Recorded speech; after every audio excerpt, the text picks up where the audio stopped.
Baiklah, saya akan mempresentasikan hasil dari tugas saya.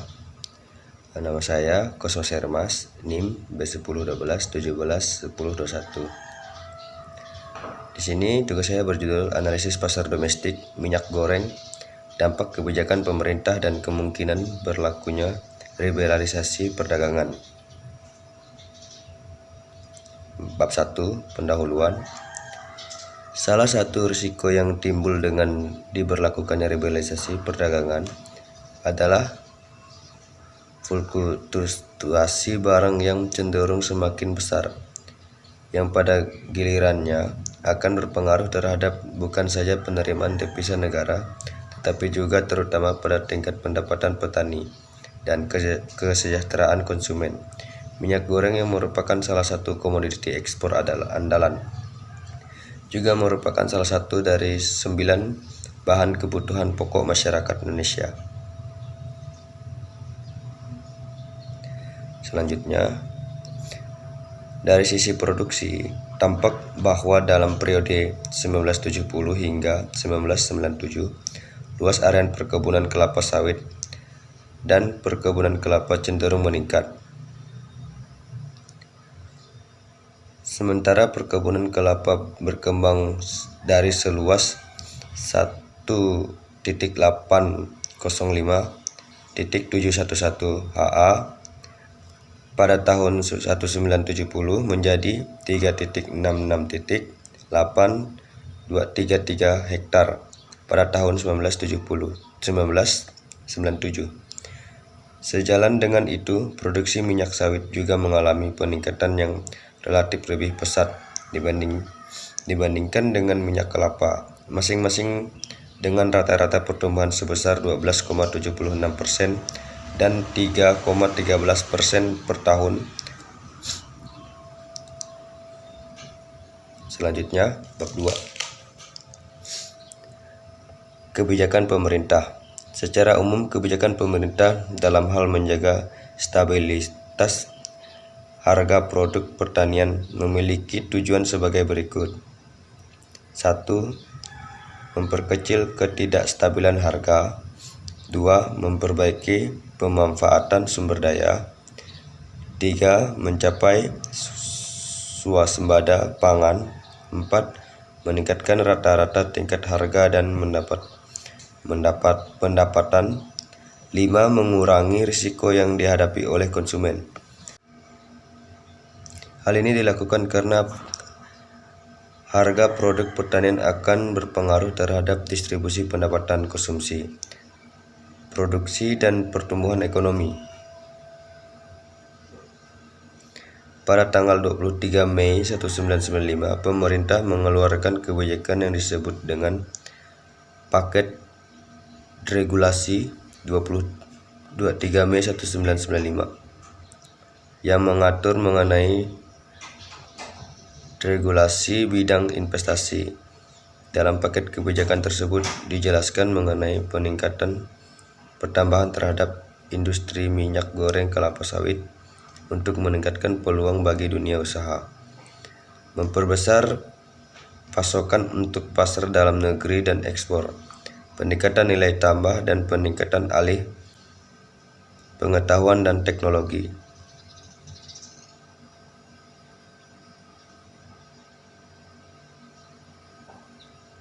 Selanjutnya adalah diratifikasinya GATT atau WTO dengan Undang-Undang Nomor 7 Tahun 1994 dan Komitmen AFTA serta kesempatan APLC semakin mendorong perlunya ditingkatkan usaha-usaha efisiensi perekonomian nasional.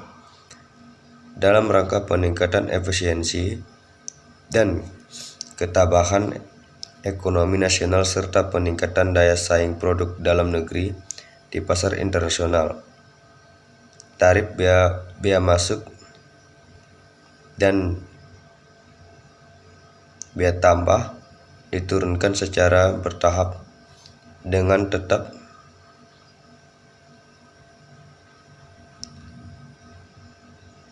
memperbaiki daya saing produk yang bersangkutan untuk memberikan kepastian usaha dan sekaligus pula menampung komitmen AFTA, GATT dan WTO, dan kesempatan APLC.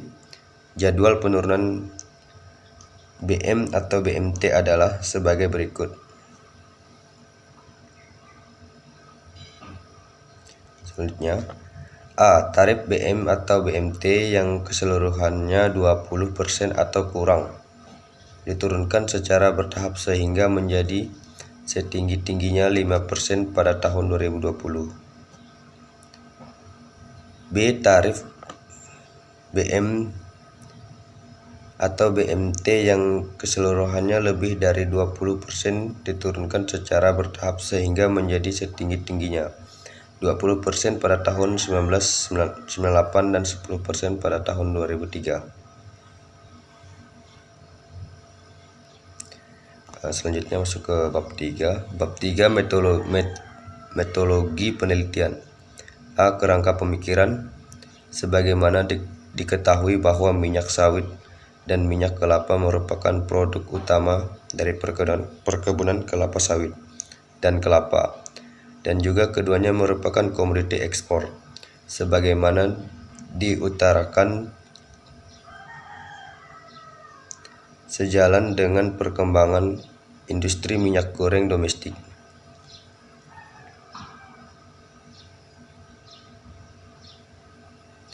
terjadi pergeseran pengusahaan perkebunan kelapa ke perkebunan kelapa sawit yang mengakibatkan usaha perkebunan kelapa yang banyak dikelola oleh rakyat semakin tertinggal oleh usaha perkebunan besar kelapa sawit. Konsekuensi langsung, industri minyak goreng sawit cenderung lebih berkembang dibandingkan dengan industri minyak goreng kelapa.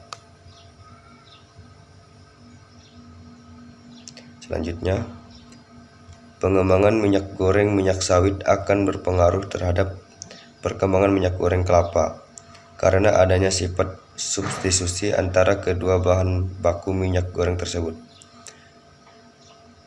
Dengan demikian, untuk mendapatkan analisis yang komprehensif terhadap pasar minyak goreng domestik diperlukan pembentukan suatu model ekonomi yang mampu mengabstrakkan sistem komoditas yang menunjangnya secara menyeluruh sehingga dari model tersebut dapat dilihat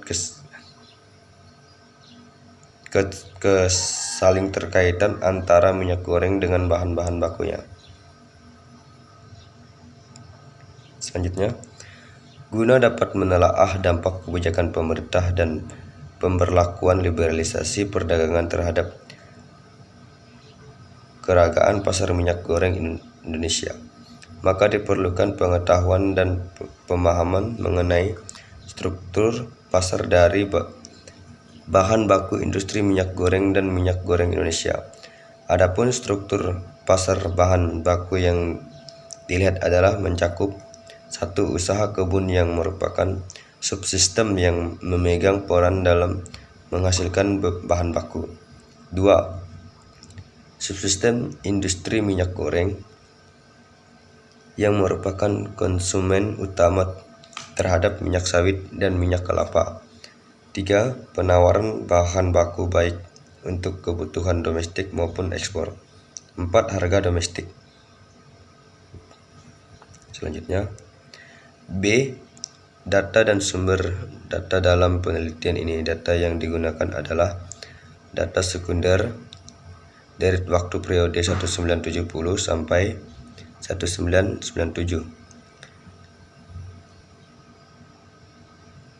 yang dikumpulkan dari berbagai sumber, baik dari instansi terkait seperti Badan Pusat Statistik, Departemen Perdagangan dan Perindustrian, dan Bank Indonesia, maupun dari informasi-informasi lain seperti buletin-buletin perkebunan. Dan berbagai hasil penelitian data yang digunakan merupakan data tahunan dan merupakan agregasi secara nasional. C. Baiklah, selanjutnya C. Analisis data secara umum. Tahapan analisis data meliputi 1. Pendugaan model. 2. Evaluasi terhadap hasil dengan model. 3. Analisis struktural. 4. Simulasi kebijakan.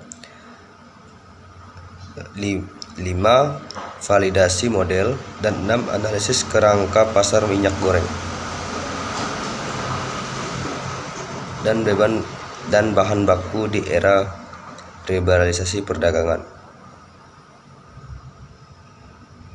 Selanjutnya, dalam penelitian ini digunakan model persamaan simultan, mengingat ada kesalingtergantungan antara perubahan-perubahan terkait dengan perubahan bebas atau penjelas, dan adanya kesalingtergantungan antara suatu perubahan terikat dengan perubahan terikat lainnya.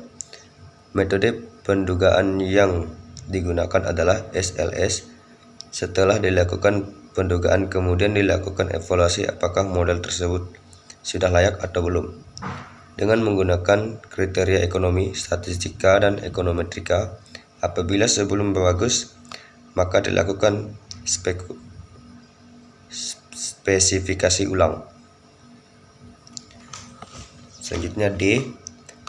Simulasi kebijakan. Analisis simulasi dengan menggunakan data historis ini diharapkan dapat menjawab tujuan keduanya, yaitu mempelajari dampak berbagai kebijakan pemerintah yang diberlakukan terhadap perubahan struktur pasar minyak goreng domestik. Penurunan tingkat suku bunga. Tingkat suku bunga merupakan salah satu faktor yang menentukan besar-besarnya investasi yang dilakukan oleh sebuah industri. Penurunan tingkat suku bunga ini dilakukan untuk melihat dampak dari usaha pemerintah memberikan insentif kepada industri untuk meningkatkan produksinya. Dampak yang diharapkan adalah meningkatnya kesejahteraan dan perolehan devisa. Skenario ini dilakukan mengingat tingkat suku bunga yang berlaku sekarang relatif cukup tinggi. Selanjutnya, peningkatan upah sektor industri dan perkebunan. Pada kondisi sekarang ini, memicu permasalahan mengenai tingkat upah yang diterima oleh para buruh yang disebabkan upah yang berlaku sekarang dirasakan masih rendah. Dengan demikian, skenario ini dilakukan dengan maksud untuk meningkatkan produktivitas buruh dalam proses produksi. Kemudian dievaluasi dampaknya terhadap kondisi pasar minyak goreng dan bahan bakunya. Selanjutnya, E. Peramalan untuk mempelajari bagaimana kemungkinan pemberlakuan liberalisasi perdagangan. Maka dilakukan peramalan terhadap perubahan-perubahan bebas. Dengan data acuan yang digunakan adalah data historis periode 1970 sampai 1997. Metode peramalan yang digunakan tergantung pada perilaku data yang diramal. Secara umum, metode peramalan yang digunakan adalah metode peramalan eksponensial. Dan F. Perubahan surplus produsen dan surplus konsumen sebagai akibat dari perubahan yang terjadi pada pasar input maupun pasar output, maka akan terjadi perubahan pada posisi keseimbangan pasar. Dalam upaya pengendalian tingkat produksi untuk pemenuhan kebutuhan, maka pemerintah melakukan kebijakan yang berkaitan dengan produksi sebagai misal dengan menurunkan barang-barang input maupun kemudian dalam investasi. Adapun perubahan yang terjadi itu adalah A. Perubahan pada surplus konsumen, bisa dilihat sendiri rumusnya, dan B. Perubahan pada surplus produsen.